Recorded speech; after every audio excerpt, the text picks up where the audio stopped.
Hello বন্ধুরা, আমরা রোববার একটু বেরোলাম আমাদের বড় মায়ের মন্দিরে, নৈহাটির বড় মা। ধর্ম যার যার, বড় মা সবার। এই মন্দিরে গেলে এত শান্তি বোধ করি, তোমাদের বোঝাতে পারবো না।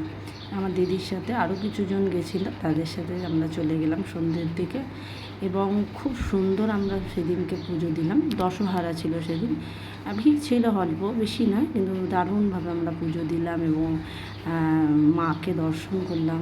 মায়ের দর্শন পাওয়াটাই আমাদের কাছে সবথেকে বড় ভাগ্যের। তো একটু দাঁড়িয়েছিলাম, তারপর মায়ের দর্শন পেলাম। এই দেখো লাইন পড়েছে এবং আমরা সেই লাইন ভিড় ঠেলে মায়ের কাছে গিয়ে পৌঁছালাম। কী যে শান্তি তোমাদের বলে বোঝাতে পারবো না।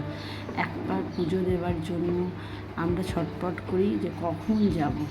আমরা বড় মায়ের মন্দিরের সামনে এসে গেছি এবং ভিতরে যেহেতু ভিডিও করা অ্যালাউ নয়, তাই করতে পারিনি, দু একটা ছবি তুলেছি।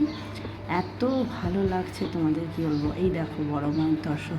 তোমরা যারা বাড়িতে বসে আছো, যেতে পারছো না, আমার এই ভিডিওটার মাধ্যমে তোমরা বড় মাকে দর্শন করো এবং তোমাদের সবার আশা যেন পূরণ করে ভগবান এবং বড় মা। সবাই বলো জয় বড় মায়ের জয়, এবং তোমরা মন দিয়ে শান্তি করে বড় মায়ের দর্শন করো।